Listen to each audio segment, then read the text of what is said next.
చాలా విషయం మేడం చెప్పింది. నేను ఒకటే అడుగుతున్నా, మరి కాంగ్రెస్ పార్టీని, ఇప్పుడు ముఖ్యమంత్రి అనేటోడు కాంగ్రెస్ పార్టీకా లేకపోతే తెలంగాణకా? తెలంగాణకు ఒక ముఖ్యమంత్రి, లేదంటే కాంగ్రెస్ పార్టీకి ఒక ముఖ్యమంత్రి, ఇద్దరు ముఖ్యమంత్రులు అయితే ఉండరనుకుంటా నేను. మరి మేము జనరల్గా పోయినాము, మాకు కాన్స్టిట్యున్సీకి సంబంధించి నేను మొన్నటి వరకు 10 ఏళ్ళు ఎంపీగా పనిచేసిన, మాకు మొత్తం జిల్లాలో ఎక్కడెక్కడ ఏం సమస్యలు ఉన్నాయి ఆ సమస్యల మీద నలుగురం కలిసి పోయినాము. మాకు కూడా తెలుసు ఏ కాన్స్టిట్యున్సీలో ఏ ఇబ్బందులు ఉంటాయి. పోయి మరి మా కాన్స్టిట్యున్సీలో ఈ ఇబ్బందులు ఉన్నాయి. నాకు మొన్న దుబ్బాక ఎమ్మెల్యే నిలబడ్డా, మరి దుబ్బాకలో నాకు ఒకటి మరి రెవెన్యూ డివిజన్ కావాలి, కొన్ని రోడ్లకు డబ్బులు కావాలి, ఇవన్నీ ఇవ్వాలని చెప్పి మరి నేను గౌరవ ముఖ్యమంత్రి గారిని రేవంత్ రెడ్డి గారిని కలిస్తే దాన్ని పెద్ద రాజకీయం చేసి పార్టీలకు వెళ్ళి పోతున్నారు. ఏమో అవుతుంది, ఎందుకు పోతామా మేము పార్టీ? కాంగ్రెస్ పార్టీ అంటే అది ఎండకేళ్ళ పార్టీ, గిళ్ళకెళ్ళి మేము గల్లకి ఎందుకు పోతాం? ఉద్యమంలో ఉన్నప్పటి నుంచి డే 1 నుంచి 2001 నుంచి మేము పోరాటం చేసి తెలంగాణ తెచ్చుకున్నాము. మా మెదక్ జిల్లా అంటే ఉద్యమాల గడ్డ. గిళ్ళకెళ్ళి మేము గల్లకెందుకు పోయి కాంగ్రెస్ పార్టీలో పోతామా? ఇప్పుడు సమస్యల మీద పోవాలి కదా. మాకు ప్రజలు గెలిపించిర్రు, మన 54,000 మేడతో గెలిపించిర్రు. వారికి ఎన్నో సమస్యలు ఉన్నాయి. మరి సమస్యల మీద మొన్న నేను పోయి కోమటిరెడ్డిని కలిసి మాకు R&B రోడ్లు ఉన్నాయి, రోడ్లు కావాలని అడిగినాను. మరి అదేవిధంగా ఉత్తమ్ కుమార్ రెడ్డిని కలిసినాను. మల్లన్న సాగర్ వాటర్ ఉన్నది, మా కాలువలకు నీళ్ళు వస్తలేవు, రైతులు బాధపడుతున్నారు, మరి మాకు నీళ్ళు ఇవ్వాలి. ఇంతకుముందు మా రైతులు ఒక ఫోన్ కాల్ కొడితే మరి అప్పటి ఉన్న ఇరిగేషన్ మంత్రి గారు మెసేజ్ పంపిస్తే తెల్లార వరకల్లా కాలువలలో నీళ్ళు ఉంటుండే. ఇలా 15 రోజులు అవుతుంది నేను ఇలా ఉత్తమ్ కుమార్ రెడ్డిని కలిసి, ఈ రోజు వరకు కూడా మరి నీళ్ళు ఇవ్వలేకపోతుండే. ఈరోజు వచ్చి మరి కొండా సురేఖ గారు వచ్చి ఇలా మా దగ్గర దుబ్బాకల ప్రోగ్రాం చేస్తున్నది. దానికి ప్రోగ్రాంకు మాకు ఎవరు చెప్పాలి? అధికారులు చెప్పాలి. ఇవాళ ఎవరు మా మా వాళ్ళ కాంగ్రెస్ పార్టీ ఇన్ఛార్జులు ఇలా వాట్సాప్లలో పెట్టి మా మంత్రి గారు వస్తున్నారని చెప్పి వాళ్ళు ఇలా కింద ఎవరి పేర్లు ఉన్నాయి? పూజల హరికృష్ణ, మన సిద్దిపేట నుంచి ఓడిపోయిన ఎమ్మెల్యే అయిన, సిద్దిపేట నుంచి ఓడిపోయిన ఎమ్మెల్యే పేరు పెట్టి దీన్ని రిలీజ్ చేస్తారు. ఇంకోటి చెరుకు శ్రీనివాస్ రెడ్డి, మన దుబ్బాక ఎలక్షన్లో నా మీద డిపాజిట్ కోల్పోయిన ఎమ్మెల్యే వచ్చి ఆయన ఇలా ప్రోటోకాల్ మెయింటైన్ చేస్తున్నాడు, ఇలా ఆయన ప్రోగ్రామ్ కండక్ట్ చేస్తున్నాడు. ఇక పోతే మరి అధ్యక్షుడు మరి ఏదైనా ప్రోగ్రాం చేస్తే ఎమ్మెల్యే గారు సభాధ్యక్షులు ఉంటారు.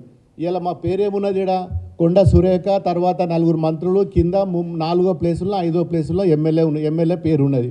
దీనికోసం మేము అడగడానికి పోతే ఇదో పెద్ద రాజకీయము, కాంగ్రెస్లో ఏదో మేము కలుస్తున్నాము, మా పార్టీకి ఏమో లేనట్టు, వాళ్ళది ఏదో పెద్ద దేశంలోనే పెద్ద పార్టీ పెద్ద ఉరగబెడుతున్నారు, ఆ కాంగ్రెస్ పార్టీలో పోయి మేము గెలుస్తున్నాం అని చెప్పి ఇలా రకరకాల జిమ్మిక్కులు చేసి టీవీలల్లో, పేపర్లల్లో, సోషల్ మీడియాలల్లో ఇదో పెద్ద డ్రామా. మరి మాకు ఏం అవసరము? మేము ఎందుకు పోతాము? మరి ముఖ్యమంత్రి అన్నప్పుడు మేము అందరి దగ్గర పోతాము, అందరు మంత్రుల దగ్గరకు పోయినాము. నేను 2 సార్లు ఎంపీ ఉన్న ప్రధానమంత్రిని కలిసిన, మంత్రులను కలిసినాము, రాష్ట్రానికి రావాల్సిన రైల్వే గురించి రైల్వే మంత్రులను కలిసినాము, హైవే గురించి నేషనల్ హైవే మంత్రి నితిన్ గడ్కరీని కలిసినాము, మరి సివిల్ సప్లై ఫుడ్ కార్పొరేషన్ మంత్రులను కలిసినాము. ఏ రోజు కూడా ఢిల్లీలో ఉన్నన్ని రోజులు మేము మంత్రులను కలిసి మాకు రావాల్సిన మరి తెలంగాణ రాష్ట్రానికి మా నియోజకవర్గం రావాల్సిన నిధుల గురించి కొట్లాడినాము. అదే తరహాలో ఇప్పుడు కూడా పోయినాం. ప్రధానమంత్రిని కూడా నేను 3 సార్లు కలిసిన.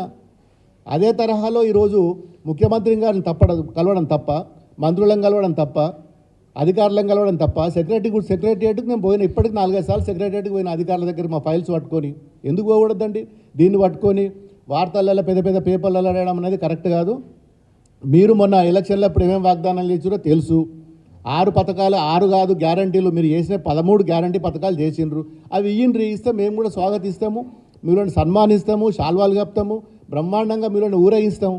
ప్రజలకు ఏమి ఇచ్చిర్రు? మొన్న పవర్ యూనిట్ 200 యూనిట్లు ఫ్రీ ఇస్తామన్నారు, 4,000 రూపాయలు పెన్షన్ ఇస్తామన్నారు, మహిళలకు వృత్తి 2,500 ఇస్తామన్నారు, మరి రైతు బంధు వేస్తామన్నారు. నిన్న రైతు బంధు అడిగితే ఒక ఊర్లో పోతే కోమటిరెడ్డి వెంకటరెడ్డి గారు చెప్తోటి కొట్టుర్రే అంటుండు. ఇదేనా సంస్కారం? వల్లే చెప్తోటి కొట్టుకోవడానికే నేను గవర్నమెంట్లో నిన్ను రూల్లో సీట్లో కూర్చుండబెట్టినరా? చెప్తోటి కొడితే అది ఏం సంస్కారం? అది ఇవి వాళ్ళు చేసే పనులు. ఇలా 15 రోజుల తర్వాత కూడా మాకు మల్లన్న సాగర్ ప్రాజెక్టులకి నీళ్ళు వదిలేక మొత్తం మన మొక్కజొన్నలు ఎండిపోతున్నాయి, పొద్దుతిరుగుడు ఎండిపోయింది, వరిసేనులు ఎండిపోతున్నాయి, తుకాలు నాటుకొచ్చిన తుకాలు కూడా మరి నాటేసుకుందామంటే కూడా నీళ్ళు వదులుతలేరు. 15 రోజుల తర్వాత ఇవాళ వచ్చి మంత్రి గారు వచ్చి ఇలా ప్రోగ్రాం పెట్టింది. దానికి ఎవరు? మొత్తం కాంగ్రెస్ కార్యకర్తలు వాళ్ళనే చీఫ్ గెస్టులు, వాళ్ళే స్టేజ్ మీద, వాళ్ళే ప్రోటోకాల్ దాంట్లో వాళ్ళే, అన్నిట్లలో కూడా వాళ్ళే. ఇలా వాళ్ళ సంస్కారం కాదు, మా సంస్కారం ఇది. మేము మొన్నటి వరకు కూడా ఇప్పుడు నా దగ్గర రఘునందన్ రావు గారు బీజేపీ ఎమ్మెల్యే ఉండే, వాళ్ళు సభాధ్యక్షులుగా వాళ్ళ ఫోటో మేము అది కూడా చూపిస్తాను నేను ఎట్లా పెట్టినాం మేము. మరి ఆ సంస్కారం కూడా లేకపోతే ఎట్లా వీళ్ళకు?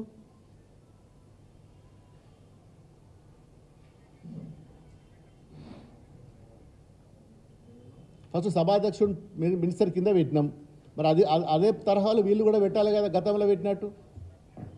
అంటే రకరకాల తప్పు పనులు చేసి మీరు అనవసరంగా మమ్మల్ని బదనాం చేసి పార్టీలు మారుతుండనేది కరెక్ట్ కాదు. ఖచ్చితంగా ఈరోజు రేపు జరగబోయే ఎన్నికల్లో కూడా మరి మెదక్ పార్లమెంట్లో 100% గెలిచేది గులాబీ జెండా. మా ఎంపీగా మేము మా గౌరవ కేసీఆర్ గారు ఎవరైతే అభ్యర్థిని మరి అవకాశం ఇస్తాడో మరి దానికి 100% రేపు జరగబోయే ఎన్నికల్లో కూడా మీరు చేసిన వాగ్దానాలు, మీరు చేయబోయే వాగ్దానాలు ఏమున్నాయో అవన్నీ కూడా ఎండగడతాం. అవసరం అనుకుంటే మరి రోడ్డు మీదకి వస్తాం. మాకు ఇదేం కొత్త ఏం కాదు. ధర్నాలు చేసైనా ఏదైనా ఇలా ప్రజలకు ఏదైతే మాట ఇచ్చిండ్రో మీరు ఆ మాట నిలబెట్టే వరకు కూడా మేము పోరాటం చేస్తాం. వచ్చే ఎన్నికల్లో కూడా ఖచ్చితంగా మెదక్ గడ్డ మీద ఎగిరేది గులాబీ జెండా.